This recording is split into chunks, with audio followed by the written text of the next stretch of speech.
So, Muhammed Ahmed, where are you?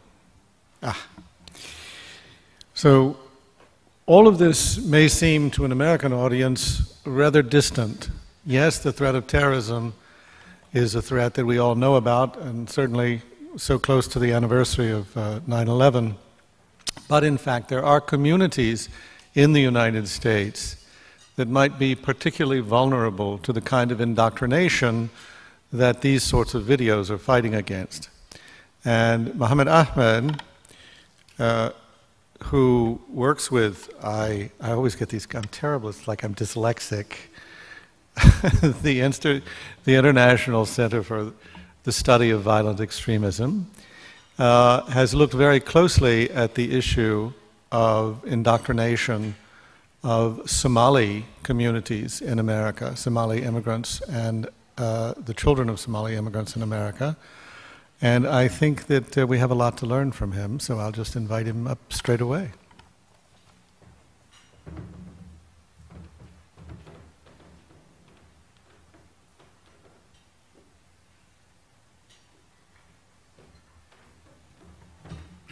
Good evening, everyone. Good evening. Okay, just making sure you guys are awake. My name is Muhammed Ahmed, and I am a research fellow with the International Center for the Studies of Violent Extremism. And my primary role is to take these counter-narrative messages into the communities here in the United States. And we decided to start off with the Somali American community, one, me being Somali, right? And two, because our communities here in the U.S. had its fair share of facing these challenges. Back home, obviously, you know, the destruction and the havoc that Al-Shabaab creates back home in Somalia, but also the recruitment that no one can deny here in the U.S. Just to give you sort of a glimpse, in San Diego, we had 5 members in the community who were indicted for material support. Right? We had 2 Somali gentlemen who were headed towards joining ISIS who were caught crossing the border to Mexico. We had Anwar al-Awlaki, right, who was also based in San Diego. So we can go on and on. Even a few of the 9/11 hijackers went to flight school in San Diego, right? So what I like about the work that Anna and her team is doing is they're not only just, you know, producing research. Like in our community, you know, the average Somali, even, you know, young, youthful person is not going to pick up, you know, a 300-page article or research paper and read. We as a Somali community, we're very rhetorical. We're known as the nation of poets. So having these videos creates something that I never thought was going to be possible, because our communities, you just can't go to a coffee shop and be like, hey, what do you think about ISIS? Instantly, that individual is going to act like he's deaf. Why? Because of fear, right? Fear of entrapment. Is this guy an FBI agent? Is he a CIA agent, right? But really, radicalization affects our community. So I can't imagine a community that is vulnerable and is affected directly by extremism, but yet they're afraid to talk about it and have a discussion, right? So we're bringing in these videos, and instantly you start seeing the participants and members in the community who are having an open dialogue, right? We're creating a safe space that really doesn't exist. A lot of those bridges were burned by people who are not culturally sensitive, right, to approaching CVE work. So some of the things, for example, that we wanted to look at is, you know, how do our participants, what are their understanding about ISIS or Al-Shabaab, right? Are these videos effective, right? Are they really delivering the messages, right? They are. It's working. The participants that watch this video, one, I love it because it's 3 to 5 minutes, right? Right to the point.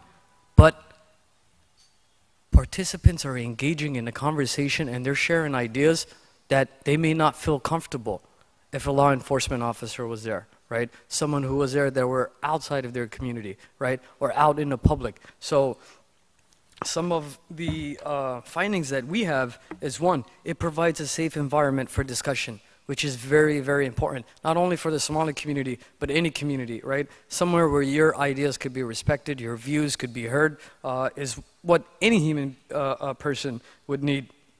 They also believe that these videos are highly engaging. I mean, some of the discussions could go on for hours and hours. Sometimes I just have to shut it down. I'm like, okay, it's time to go home, right? So once again, right, it gives the opportunity to members in the community to talk about this. Also, we found that, you know, these messages are working. Some of our participants, they say, yes, I believe this message, right, if it came across someone who was joining Al-Shabaab or ISIS, that they believe that it would deter them, right? Another participant said, it may not cause everyone not to join, but at least it's going to make them stop and think again. And that's what we want, right? We want people to think, right, before they make these life-changing decisions. One of our visions is to also expand this to other cities across the country, right? So I am a Muslim. I am a practicing Muslim. I've been living in the community with the Somali community, all the Muslim community, right? When I talk to imams, for example, they say, you know, Muhammad, we're really, really concerned when the youth are not coming to the mosque because we're not giving them the message. We don't know who they're getting the message from.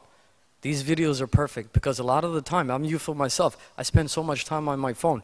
We're meeting people where they're at, especially the youth, right? They're on the internet and they might come across this, right? Even if they're not joining or never had intentions of joining any extremist organization, right? But they might share it with someone. They might say, hey, check out this video. This is very interesting. So these videos, they are working, and there are other communities across the country and across the world who would really benefit from this.